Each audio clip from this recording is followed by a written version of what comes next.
Hello, hello les amis de la chaîne Animanimus Tarot, bienvenue aujourd'hui pour cette tirage.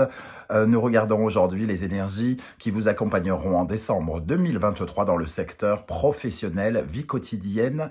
Voilà, donc vie quotidienne pour toutes les personnes qui n'ont pas de travail ou qui n'en ont plus, par exemple les retraités, mais qui sont quand même occupés à d'autres choses, bien évidemment. Et ça peut vous parler de cela. Voilà, et n'oubliez pas de regarder la vidéo de votre signe ascendant et de votre signe martien qui pourront vous donner d'autres précisions, voire un autre message. Je vous rappelle que dans la barre d'infos, vous trouverez mon adresse email si vous désirez des renseignements sur les tirages personnalisés. Vous trouverez également différents liens qui vous mèneront vers les guidances que j'ai effectuées récemment pour votre signe, comme par exemple la guidance du premier semestre 2024 que je vous propose. N'hésitez pas à la consulter si vous n'y êtes pas encore allé. Également, la guidance sentimentale, les messages de vos guides, quelle est la bonne surprise qui vous attend en décembre et la guidance, bien sûr, générale qui donne un peu des éléments sur tous les domaines. Voilà, on se retrouve dans un instant avec votre signe. À tout de suite. Hello, hello les amis, Bélier, ascendant Bélier, signe martien, en Bélier. Bienvenue pour cette guidance. Nous regardons aujourd'hui les énergies qui vous accompagnent dans le secteur professionnel, vie quotidienne. Alors bien sûr, c'est un tirage qui peut parler à des personnes dès maintenant et parler à d'autres à la fin du mois de décembre, voire au début du mois de janvier. N'hésitez pas à revenir sur ce tirage si toutefois il ne vous parlait pas dès à présent. On commence tout de suite avec les énergies principales qui vous accompagneront pendant ce mois. N'oubliez pas de liker, de partager, de commenter sur la chaîne. Voilà, on y va avec l'oracle du soleil levant. Nous avons ici le phénix et le ginkgo biloba. Alors, le phénix, évidemment, tout le monde connaît cette énergie, même si au Japon, déjà, ça a une autre écriture, et cet animal sacré, légendaire, représente évidemment la même chose que chez nous. On ressent sur cette carte une énergie de nouveauté, de résurrection, de renaissance. On voit cette jeune femme qui naît d'un œuf en or. Et on voit bien que c'est une seconde chance parce que finalement c'est une deuxième naissance. Elle n'est pas, c'est pas un bébé, c'est une vraie femme. Donc on ressent ici une énergie de feu, c'est-à-dire quelque chose qui nous réchauffe, qui nous réveille de notre sommeil ou d'un inconfort peut-être pour certains. En tout cas, le phénix ici nous parle d'une certaine forme de libération, accompagné du ginkgo biloba, qui est un arbre absolument magnifique. Il est possible que ce soit une relation, une rencontre qui soit favorisée dans le domaine professionnel. Quelqu'un pourrait vous faire une proposition, par exemple, ou vous pourriez avoir envie de travailler avec quelqu'un de nouveau dans votre secteur d'activité. Alors, soit une proposition de contrat, soit un nouveau client, soit une rencontre d'un partenaire créatif avec qui vous pouvez justement renaître de vos cendres et créer quelque chose d'absolument nouveau. En tout cas, la relation ici, la rencontre peut être favorisée. On voit ici deux personnages en train d'enraciner un projet ici, un nouveau projet, sous une pluie de feuilles de ginkgo biloba dorées. Donc on ressent ici une énergie de sacre, un sacre pour la rencontre. Alors, on va regarder avec le tarot de Marseille, qu'est-ce qui est accompagné ici. Nous avons l'énergie de l'étoile. Donc l'étoile, évidemment, nous apporte beaucoup d'espoir, beaucoup d'amour, de tendresse. C'est une carte douce qui nous permet d'arroser notre jardin un tout petit peu tous les jours et de nourrir nos projets dans le bon sens.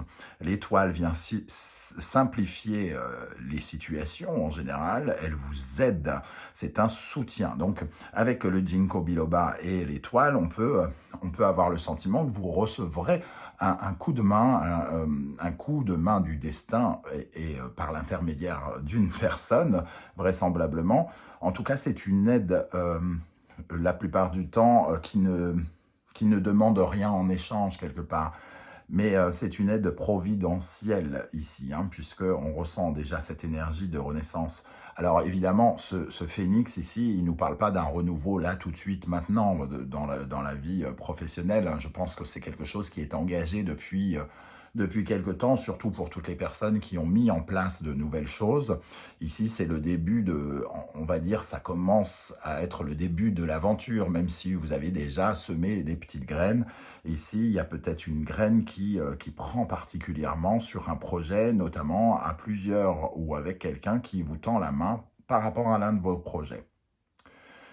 L'étoile ici vous apporte de l'optimisme et elle répond peut-être à une de vos prières, une prière d'avoir peut-être quelqu'un. Alors, pour la plupart, le bélier étant le numéro 1, et la carrière professionnelle étant dans la maison 10, l'endroit où Pluton, que Pluton va quitter pour rentrer dans le Verseau, on voit qu'il y a eu du changement de partenariat, hein. Les personnes qui vous entourent dans le cadre professionnel sont en train peut-être de changer. Vous éloignez peut-être certaines personnes avec qui vous ne voulez plus travailler, par exemple. Vous nettoyez un petit peu votre environnement social professionnel pour justement essayer de créer de nouveaux réseaux. Et c'est peut-être justement une des personnes qu'il vous faut ici pendant le mois de décembre qui débarque dans votre vie pro. Ok. Ici, quel est votre défi dans le domaine professionnel? Avec le tarot des passages, nous avons le 5 de coupe. Votre défi, c'est de faire des deuils encore, hein, de purger encore peut-être de déblayer encore certaines choses dans votre vie ici. Des choses finalement qui sont devenues insatisfaisantes avec le temps, semble-t-il. En tout cas, le 5 de coupe nous invite vraiment à sublimer nos créations, à aller vers quelque chose qui appartient à une nouvelle naissance aussi, hein. Donc, on a le phénix ici, on doit laisser des choses derrière nous qui sont insatisfaisantes pour aller vers de nouvelles choses qui vont nous remplir de joie, qui vont nous remplir émotionnellement dans le domaine professionnel. Il vous faut donc continuer, entre guillemets, ce mot est un peu bizarre, cette purge, cette purification de votre environnement, et peut-être que ça passe par le fait de nettoyer, de mettre dehors certaines relations pour pouvoir faire de la place à de nouvelles relations, justement. Quelles sont les énergies qui vont vous aider particulièrement dans le domaine professionnel? Nous en avons deux qui sont venus, le 4 de coupe et le 4 de pentacle. 2-4, une envie en tout cas, ici, un besoin, une envie de répondre à ces besoins justement et à sécuriser quelque chose. Les 4 nous obligent à chercher une certaine forme de stabilité. Ce qui vous aide, c'est de ne pas céder au ras-le-bol, à tout ce qui vous ennuie finalement, parce qu'il y a cette notion dans le 4 de coupe. On essaye d'éviter et de rejeter tout ce qui nous ennuie, il y en a assez, quoi. On balaye, on enlève ça pour avoir beaucoup plus de concret et avoir une solidité, puisque le 4, c'est la stabilité, la solidité, une assise plus concrète, hein. Ça peut nous parler entre guillemets, un peu comme si vous étiez en train de mettre un toit pour tenir, du moins un toit, non, des murs pour sécuriser les projets sur lesquels vous travaillez. Donc il y a vraiment quelque chose qui renforce ici, ça passe par le rassemblement, on va dire, de ces énergies pour aller vers une certaine forme de stabilité. Donc on sent qu'il y a quelque chose de très concret qui arrive pour vous, qui va vous aider. Donc peut-être un contrat, une rencontre, une proposition très concrète qui va vous permettre d'asseoir quelque chose, d'asseoir une certaine forme de sécurité pour pouvoir avancer. Ok, Qu'est-ce qui, au contraire, pourrait vous freiner, vous ralentir? Sur quoi vous devez travailler? Quelles sont les problématiques que vous pourriez rencontrer dans le domaine professionnel? Le 8 de coupe. Ah, intéressant. On nous dit ici qu'il y a une renaissance et que le 5 de coupe nous invite à aller vers la création de la nouveauté. Et le 8 de coupe, lui, on est censé y aller, hein, entre guillemets, mais on a peut-être peur de faire une bêtise, de le regretter par la suite. On peut se sentir un peu coincé dans une certaine forme de réalité, donc peut-être que on a envie de fuir et d'esquiver ce qui se passe. Peut-être que cette rencontre, quelque part, à la fois, elle est providentielle, mais elle peut poser quelques questions dans un premier temps, parce que elle nous oblige peut-être à éloigner d'autres personnes avec qui on travaillait avant,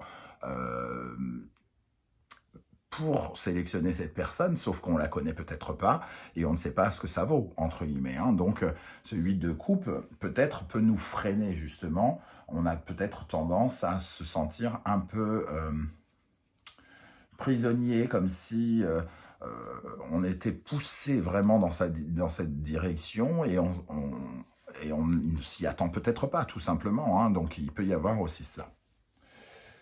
On a en dos de deck en plus le 6 d'épée, hein, donc cette transition peut quand même en effrayer quelques-uns. Donc il y a quand même un bon côté ici avec le phénix, le ginkgo biloba et l'étoile, mais on sent peut-être l'envie de mettre les freins pour une raison X ou Y. Il y a quelque chose qui vous interpelle peut-être. Alors je vais rajouter une énergie ici avec le 8 de coupe pour savoir ce qui vous freine, les amis béliers.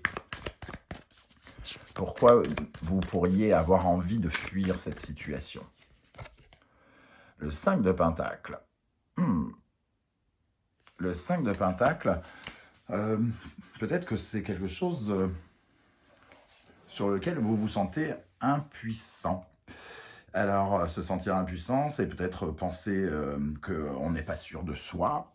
Ça, c'est la première chose. On pense ne pas avoir les capacités pour répondre à cette demande, peut-être. On nous en demande beaucoup, c'est peut-être un peu surprenant, ou alors ça sort de notre, de nos compétences dans un premier temps. Et c'est le 5 de denier, ça nous parle de manque de confiance en soi, et peut-être de quelque chose en lien avec la situation financière. On se pose peut-être des questions sur le fait de gagner de l'argent grâce à cette activité ou grâce à cette collaboration, entre guillemets. Hein. Est-ce qu'on va s'en sortir? Est-ce que ça va nous rapporter de l'argent? Il y a tout un mode de questionnement ici qui vous ralentit, c'est le côté est-ce que j'ai les moyens pour réussir? Est-ce que ça va me rapporter quelque chose? C'est un peu les questionnements que vous pourriez vous poser avec cette rencontre. On va terminer avec un conseil des guides hein, pour votre vie professionnelle ici, avec le tarot Symbolon. Nous avons ici le Gémeaux, Verseau, Mercure et Uranus. Ça nous parle d'innovation quelque part, de modernité dans les échanges. Il y a quelque chose... Il y a des conversations ici qui vont être peut-être différentes, ou alors vous allez parler à un environnement différent. Donc, peut-être que justement, ça va vous demander de vous projeter, de vous visualiser. C'est un cadeau qui, pour moi, c'est un cadeau, puisqu'on voit ce personnage qui regarde quand même les oiseaux et les papillons, un cadeau de transformation, quelque chose qui transforme les communications de façon peut-être un peu surprenante avec Uranus. Et le conseil, c'est à la fois d'avancer sereinement, parce qu'on voit ce mec qui avance avec confiance, hein, mais d'être quand même un peu prudent, parce que, évidemment, mais c'est plutôt prudent par rapport aux mots que vous utilisez, j'ai l'impression, hein, parce qu'on est avec le Gémeaux ici, c'est d'utiliser une intelligence peut-être un peu différente, un lexique qui peut être différent aussi, de faire attention à la réponse que vous pourriez communiquer. C'est un peu le conseil qui ressort ici, parce que le Verseau apporte de la nouveauté dans vos communications et vos mouvements. Donc, il y a comme une petite bifurcation ici. Et on vous dit que peut-être il est bon de bifurquer et d'accepter cette situation un peu inattendue ou imprévue, cette proposition qui pourrait être un peu en dehors des clous sur lesquels vous marchez actuellement ou sur lesquels vous pensiez vouloir marcher. Voilà ce que je ressens avec ce tirage, les amis. Bélier, j'ai envie de tirer une autre carte. Qu'est-ce qu'on va prendre? On va reprendre... non, on va prendre les runes. Allez, elles sont juste à portée de main. Les runes pour les béliers, ascendant bélier, Mars en bélier. Qu'est-ce qui arrive pour les béliers en cette fin d'année, en décembre 2023? Gera. Donc ici, ça nous parle de quelqu'un qui cuisine, n'importe quoi, qui jardine, pardon, quelqu'un qui jardine. Ici, ce sont des nouvelles graines, parce qu'en dos de deck, on a Berkana qui nous parle de mouvement et de changement, un peu comme si on déménageait ou qu'on créait de nouvelles choses. Ici, on nous parle de graines qui peuvent être tout à fait porteuses. C'est à vous de savoir comment vous allez travailler ces projets, comment vous allez planter ces graines.